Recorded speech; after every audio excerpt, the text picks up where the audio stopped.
सविज्ञानम इदम ज्ञानम। मैं तुझे विशेष ज्ञान सहित इस ज्ञान को अशेषता वक्ष्यामि, पूरी तरह बताऊंगा। यत् ज्ञात्वा भूयः ये, जिसे जानकर पुनः इस संसार में अन्यत् ज्ञातव्यम न अवशिष्यते, अन्य जानने योग्य बाकी नहीं बचेगा। अहम ते सविज्ञानम इदम ज्ञानम अशेषता वक्ष्यामि यत् ज्ञात्वा भूयः ये अन्यत् ज्ञातव्यम न अवशिष्यते।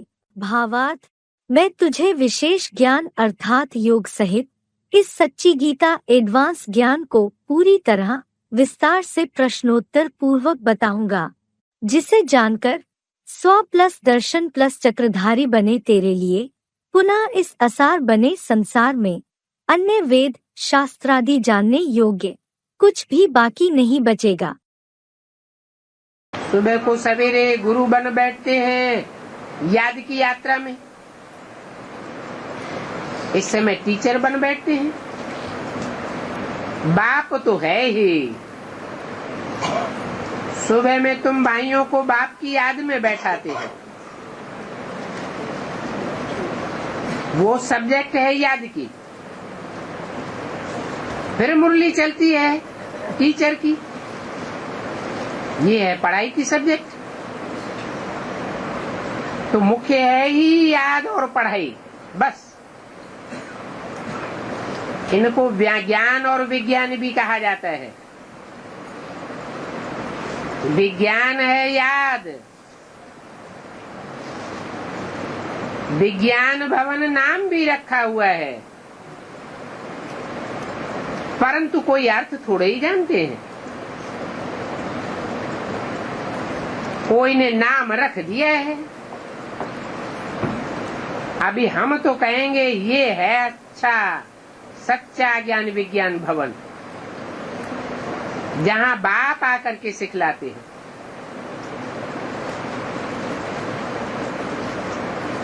ज्ञान से सारी सृष्टि की नॉलेज मिल जाती है। विज्ञान अर्थात तुम योग में रहते हो, जिस योग से तुम पावन बनते हो।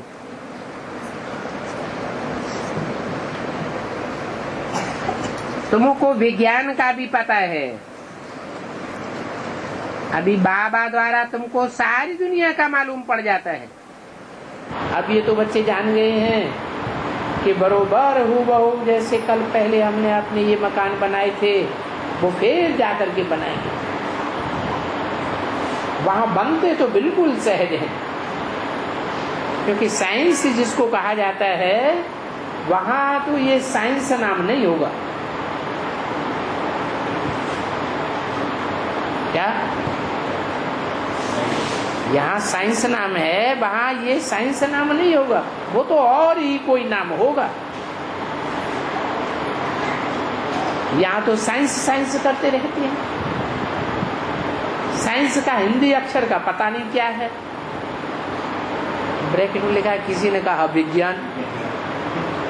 अभी विज्ञान और ज्ञान नाम तो इसने साइंस का रख दिया है, कोई है थोड़े ही। वहां ज्ञान विज्ञान तो महल को भी कहते हैं। ज्ञान और विज्ञान महल, विज्ञान महल बनाते हैं दिल्ली में, विज्ञान भवन नाम रख देते हैं। ज्ञान और विज्ञान की बात तो वहां है नहीं। कहाँ? दिल्ली के ज्ञान विज्ञान भवन में ज्ञान विज्ञान की बात ही नहीं। तो अभी तुम जानते हो विज्ञान कहेंगे योग को, सच्चा सच्चा योग। और ज्ञान तो यही है, ज्ञान से हमको रतन मिलते हैं और योग से हम एवर हेल्दी बनते हैं। सच्चा सच्चा ज्ञान और विज्ञान तो इनको ही कहा जाता है। वो लोग तो इतने सब नाम रख करके कुछ न कुछ डाल दिया है। कोई भवन तो बनने का नहीं है। योग और ज्ञान तो नॉलेज है, सहज योग और सहज ज्ञान, जिससे फिर वैकुंठ के भवन बनेंगे, मकान बनेंगे। भवन मकान को कह देते हैं। तो इस नॉलेज को अपन सब जान चुके हैं। ये है ना कंट्रास्ट, ज्ञान और अज्ञान। ज्ञान इस सृष्टि के बीज रूप एक बाप से आता है। ये सृष्टि रूपी झाड़ है ना, इसका कोई एक बीज हो, बाप होगा ना, उससे ज्ञान आता है। और बाकी मनुष्यों से सब से अज्ञान आता है। कोई भी विद्वान, पंडित, आचार्य, शंकराचार्य या कोई भी धर्म पिताएं हो, सब से अज्ञान आता है। फिर देखो, ये ज्ञान और विज्ञान और अज्ञान, नाम तो दिए हुए हैं, ज्ञान और विशेष ज्ञान। बाप कहते हैं विशेष ज्ञान है योग, याद। अगर याद एक टिक न होवे, एकाग्र न होवे, तो वो ज्ञान अज्ञान है। तो ये वहां भी ज्ञान विज्ञान भारत में, ये दिल्ली में बना हुआ है विज्ञान भवन। अब बनाया तो है विज्ञान भवन, परंतु अर्थ तो कोई भी नहीं जानते हैं, बिल्कुल ही नहीं। जैसे भित्तर बुद्धि। जो बच्चे बाप दादा के पास फ्रेश होने आए हैं,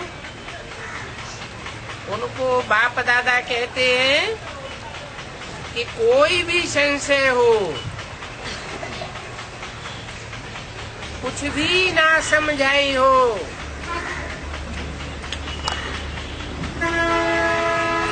अंदर में कोई बात पूछने जैसी है, वो बात अगर नहीं पूछते हैं तो नुकसान अपने ऊपर ही पड़ता है।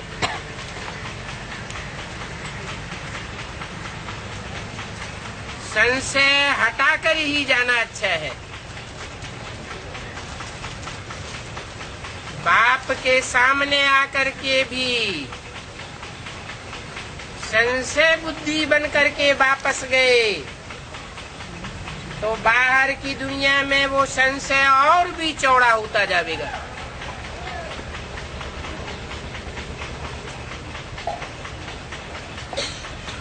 फिर विपरीत बुद्धि बन जाएंगे।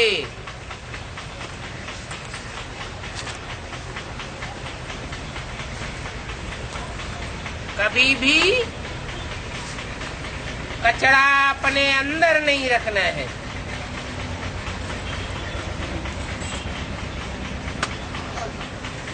नहीं तो वो अंदर में संशय का कांटा रह जाएगा।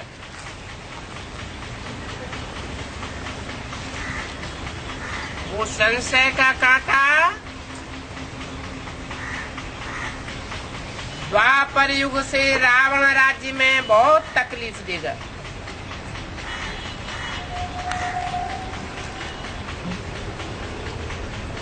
कोई फिर जाकर के ऐसे नहीं कहे कि बाबा से हमारा मिलन नहीं हुआ। बाबा तो भरी सभा में कचहरी करते हैं।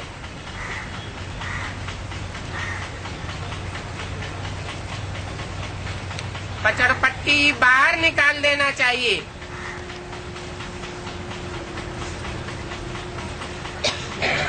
कोई पर्सनल बात है तो लिख करके देना चाहिए।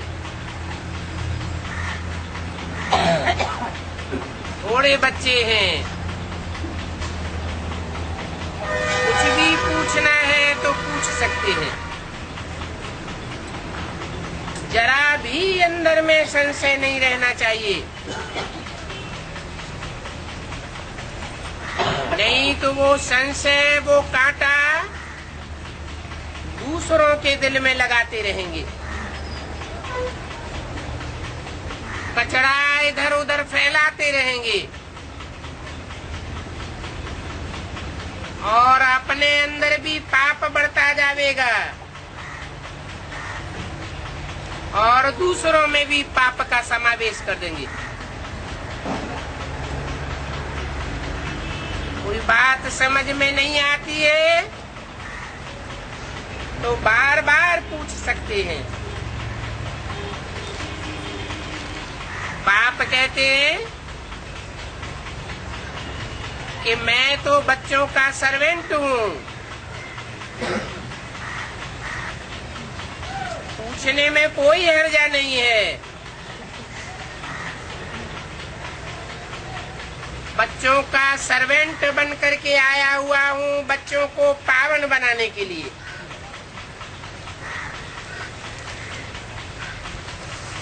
अंदर बाहर की सफाई चाहिए।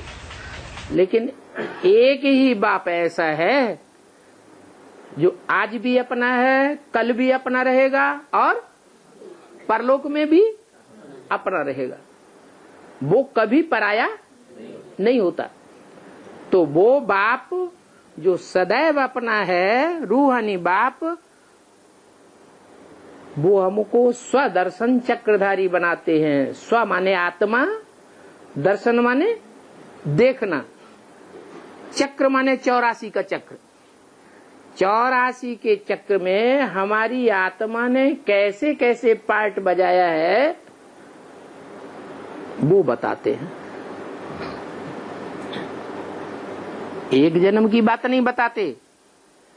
आत्मा ऐसा रिकॉर्ड है जिसमें 84 जन्मों का अविनाशी पार्ट भरा हुआ है। वो अविनाशी पार्ट की बात बता करके हम आत्माओं को स्वदर्शन चक्रधारी बनाते हैं। उन गुरुओं ने क्या समझ लिया कि भगवान ने कोई रथ का पहिया लिया और वो घुमाया, वो सुदर्शन चक्र था। अब उस रथ के पहिए की बात नहीं है, ये शरीर रूपी रथ है। शास्त्रों में क्या कहा है? शरीरम रथम विद्धि इंद्रियाणि हयान्याहु।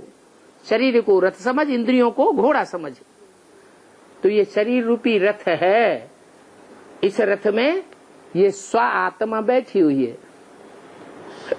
ये आत्मा को 84 के चक्र में कैसे हम अपना पार्ट बजाते हैं वो बाप बताते हैं। अर्थात तुम इस 84 के चक्र को जान जाते हो। क्या 84 के चक्र में हमारी आत्मा कैसे कैसे पार्ट बजाती है? इस सृष्टि रूपी रंगमंच पर, ये सृष्टि क्या है? स्टेज है ड्रामा का। ये दुनिया विराट ड्रामा है। इस ड्रामा में हम आत्मा कैसे कैसे पार्ट बजाते हैं वो सारे चक्र को हम जान जाते हैं। किसके द्वारा? बाप के द्वारा। आगे नहीं जानते थे। बाप कहते हैं मुझे जानने से तुम मेरे द्वारा सब कुछ जान जाओगे।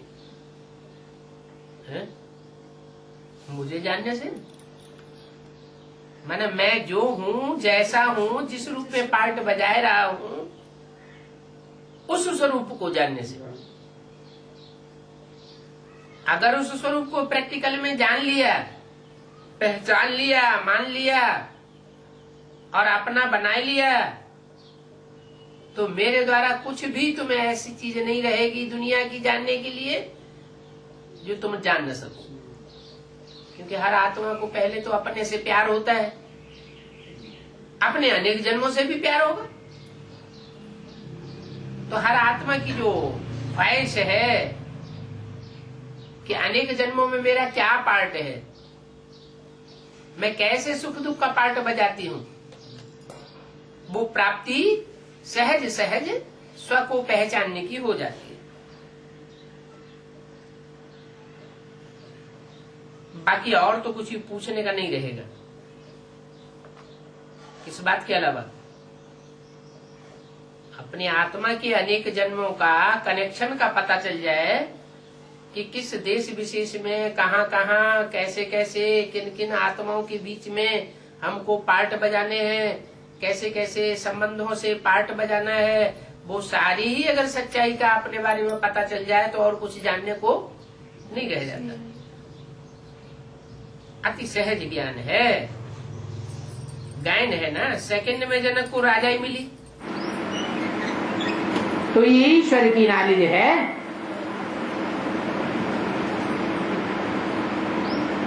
ईश्वर की नॉलेज को तोड़ मरोड़ करके शास्त्रों में भक्ति में देखो क्या बनाई है। ज्ञान का सारा सूत मुझा हुआ है और शास्त्रों का सार तो फिर भी बाप को ही आकर बताना पड़ता है। कहते हैं इन शास्त्रों में भूसा भरा हुआ है, जो भी सार है वो तो मैं आकर के बताता हूं।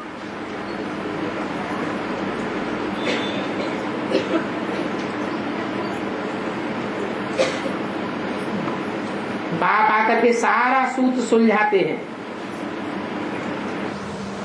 दुनिया में और गुरु हुए वो भी ज्ञान सुनाते रहे।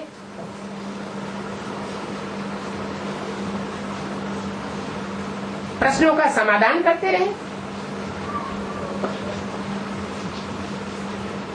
उन गुरुओं से भी कितने खुश हो जाते हैं। वो तो झूठे गुरु, और यहाँ तो तुमको पढ़ाने वाला सच्चा बाप मिला है। कोई कहे ये कैसे, तो ये ऐसे कि जो भी मजमे लगते हैं गुरुओं के, अपने मजमे में कोई को प्रश्न करने की इजाजत नहीं देते। और बाप कहते हैं तरीके से अगर ज्ञान में चलते हैं तो सब प्रश्नों का समाधान मिल सकता है और देते हैं। बाप तो ज्ञान का सागर है, उसका ज्ञान कोई पुस्तकों में बंधा हुआ नहीं है। वो गुरु लोग जो प्रश्नों का जवाब देते हैं वो शास्त्रों को पढ़ करके जवाब देते हैं या बिना शास्त्रों के पढ़े जवाब दे देते हैं। शास्त्र और किताब वो तो सीमित होती है, क्या उनकी सीमा है। और भगवान बाप जो सुनाते हैं उसकी सीमा नहीं है। जैसे सागर की कोई सीमा नहीं, कितना गहरा है दुनिया में आज तक कोई जान नहीं सका, कोई वैज्ञानिक नहीं जान सका कि सागर की गहराई कितनी है।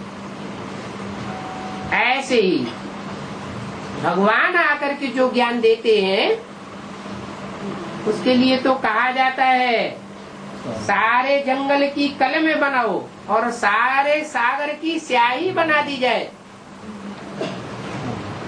और उससे लिखा जाए तो भी ज्ञान खूटेगा नहीं।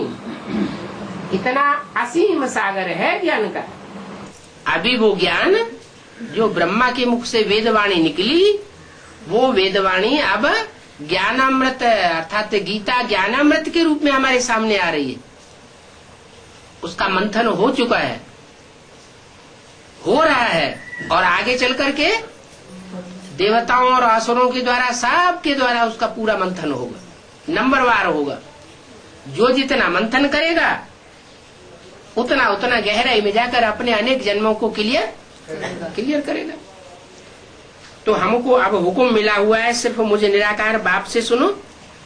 तुम्हारी तो फिलॉसफी की बातें हैं, तुम डॉक्टर ऑफ भक्ति हो।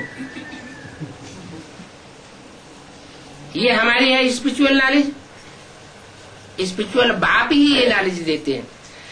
इसलिए उन जिस्मानी ज्ञान सुनाने वालों के साथ बात करना फालतू है, टाइम वेस्ट हो जाता है। बाप कहते हैं हियर नो इविल, उनकी बातें सुनना नहीं। हम एक भगवान से सुनते हैं, हम कोई देहधारी से सुनना नहीं चाहते। तुम मनुष्यों से सुनते हो, जो भी सुनाने आए तो क्या कहो, तुम मनुष्यों से सुनते हो और हम एक निराकार बाप से सुनते हैं।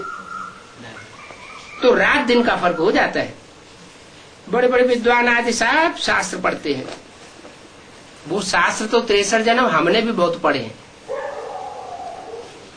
अब भगवान कहते हैं तुमने बहुत गुरु गोसाई आदि किए, अब उन सबको छोड़ दो, मैं जो सुनाता हूं वो सुनो। भगवान है ही निराकार, उनका नाम शिव है। क्या कहा? उनका कह के दूर क्यों कर दिया? क्योंकि सन 66 में वो निराकार भगवान नहीं सुनाया रहा था, इसलिए भविष्य के लिए इशारा किया कि उनका नाम शिव है जो निराकार है। अब हम उनसे सुनते हैं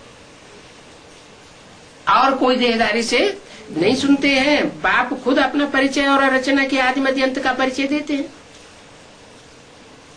फिर आपके शास्त्रादि की बातें हम सुने क्यों, जब भगवान हमको सुनाते हैं। इस गीता में भी श्लोक है ना, यावान अर्थोपनिषु, एक ऐसा श्लोक आया है जिसका अर्थ है कि गड्ढे गड़ीचियों और नदियों में तब तक कोई का प्रयोजन रहेगा जब तक उसे सागर न मिल जाए। जब साक्षात ज्ञान का सागर ही उसे मिल जाए तो गड्ढे गड़ीचियों में स्नान क्यों करेगा। ऐसे ही ये बात यहाँ है कि हमको ज्ञान का सागर मिला हुआ है, हम लिमिटेड बुद्धि वाले मनुष्यों से क्यों सुने।